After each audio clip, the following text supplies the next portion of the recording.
और आज हम बात करेंगे political crisis and health crisis in Maharashtra. सुनने में तो खाली न्यूज लग रही है, बट ये न्यूज नहीं है। यहाँ पर दंगा चल रहा है, या मैं कहूँ दंगल चल रहा है, दंगा नहीं दंगल चल रहा है बिटवीन पॉलिटिकल पार्टीज। अब वो पॉलिटिकल पार्टीज के बीच के दंगे के बीच में जो पिस रही है वो जनता पिस रही है।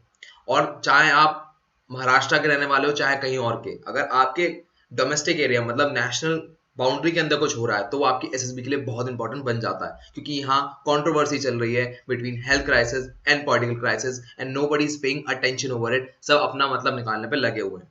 अब जरा इसमें डिटेल में डिग करेंगे। उससे पहले मैं आपको अपने बारे में बताना चाहूंगा। मेरा नाम है Shubham Vasne. By profession I am a YouTuber on Self Selection Board YouTube channel and my aim is to take you one step towards your uniform. यहाँ से हम आगे बढ़े तो रोज शाम 5, 6 और 7 बजे डेली मैं आपके एसएसबी के लेक्चर और जीडी टॉपिक लेकर आता हूँ फ्रॉम मंडे टू फ्राइडे। इसके साथ अगर आप सीडीएस, एफकेट, सीएपीएफ, एसएसबी की तैयारी करना चाहते हैं तो अनअकैडमी के टॉप एजुकेटर इसमें आपकी मदद कर सकते हैं। ये उसका प्राइसिंग प्लान है। बट अब तक आप मेरी वीडियो देख के समझ गए होंगे कि रोमन सैनी साहब के साथ मेरा उठना बैठना है। रोमन सैनी साहब ने कहा है कि अनअकैडमी शुरू तेरी बहुत चलती है, तो आप मेरा नाम एज अ कूपन कोड इस्तेमाल कर सकते हैं और आपको यहाँ पर 10% ऑफ मिल जाएगा। यहाँ से हम आगे बढ़ते हैं। अब जो ये पॉइंट है political crisis versus health crisis, ये कितना बड़ा मैटर हो गया मैं समझाता हूँ। अगर मैं खाली महाराष्ट्र की बात करूं तो महाराष्ट्र एक ऐसा स्टेट है जो पूरे इंडिया का 20% केसेस रखता है, या मैं कहूं डेथ रखता है सीओवीडी 19 के। इतनी डेथ यहां पर हुई है। टोटल 500 डेथ इंडिया में है और उसमें 223 सिर्फ इंडिया में ही डेथ हुई है। और यहां पर नेग्लिजेंस की हद पार हो रखी है। कोई ऐसा कैपिटल नहीं है पूरे इंडिया में जहां पर सबसे ज्यादा डेथ केसेस रिकॉर्ड करे गए हो या सीओवीडी 19 केसेस रिकॉर्ड करे हुए हैं। बट मुंबई एकमात्र कैपिटल है सभी स्टेट्स में, जितनी भी स्टेट हमारे देश में है, जिसमें सबसे ज्यादा केसेस आए हैं सीओवीडी 19 के। उनकी कैपिटल में 2268 केसेस है और वो सबसे बड़ा हॉटस्पॉट बन गया है। और आपको ये भी पता होगा कि कहीं ना कहीं मुंबई हमारा इकोनॉमिक कैपिटल है। अगर उसकी हालत इतनी बुरी है तो इंडिया की जो इकोनॉमी है उसको रिकवर करने में बहुत ज्यादा समय लगेगा। इसके बाद कई और भी नेग्लिजेंस हुई हैं।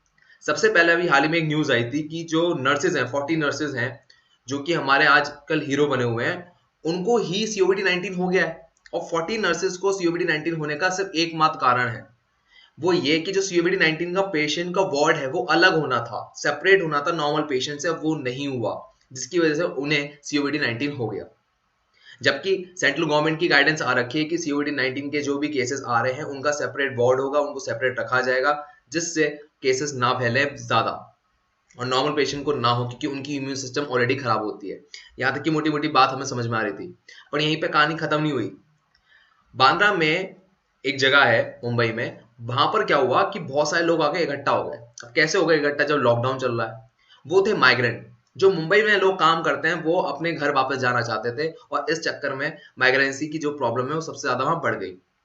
इसके बाद जो तीसरी जो बात आई, जो सबसे बड़ी बात फैल रही थी, वो ये थी, वह धारावी। धारावी एक स्लम एरिया है, आपने स्लम एरिया देखा ही होगा।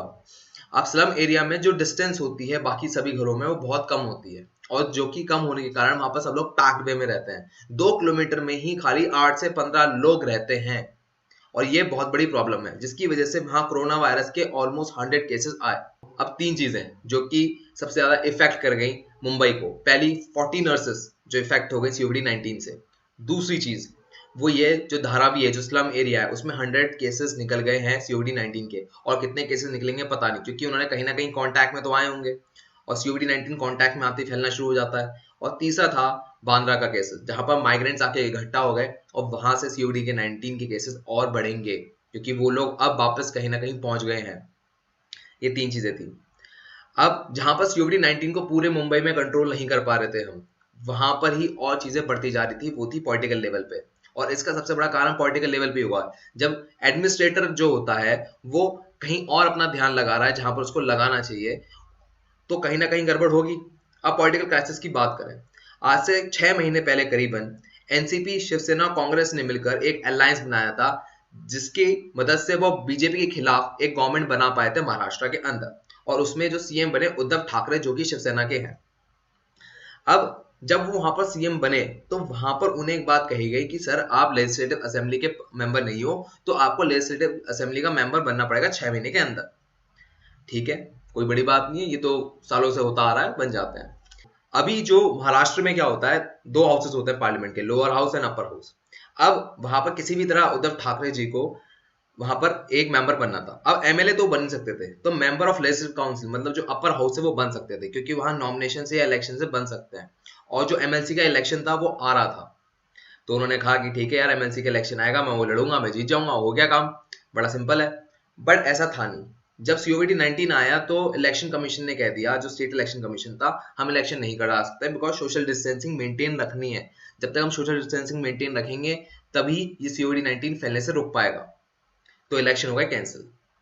ठीक है, अब कहानी आई वो ये आई कि किसी तरह उनको नॉमिनेट कर दिया जाए एमएलसी के मेंबर के लिए, मतलब मेंबर ऑफ लेजिस्लेटिव काउंसिल के लिए मेंबर के लिए नॉमिनेट कर दिया जाए। और ये हाथ मतलब ये जो पावर होती है गवर्नर के हाथ में होती है। टोटल सीटें जो एमएलसी मतलब जो अपर हाउस है उसमें है 12। ठीक है, अब 12 में से 10 सीटें ऑलरेडी जा चुकी है नॉमिनेशन की, 2 बची हैं। 2 कैसे बची हैं? वो ऐसा हुआ कि जो ये अलायंस है Shiv Sena NCP and Congress, NCP के 2 मेंबर उठ के बीजेपी में शिफ्ट हो गए थे। तो डिफेक्शन की वजह से, मतलब क्योंकि उन्हें पार्टी चेंज कर ली, तो एनसीपी ने 2 मेंबर वहां से हटा दिए और 2 सीटें खाली बच गई। तो बड़ा आसान है यार, गवर्नर से कह दो कि जो 2 सीटें खाली बची हैं उनको आप भर दीजिए, और जो शिवसेना के जो हमारे जो सीएम है उद्धव ठाकरे, उनको उसमें रख दीजिए। तो ये बात बड़ी आसान लग रही है मोटे मोटे तौर पे, बट ऐसा है नहीं। अब जो गवर्नर है महाराष्ट्र के हैं वो भरत सिंह कोश्यारी हैं।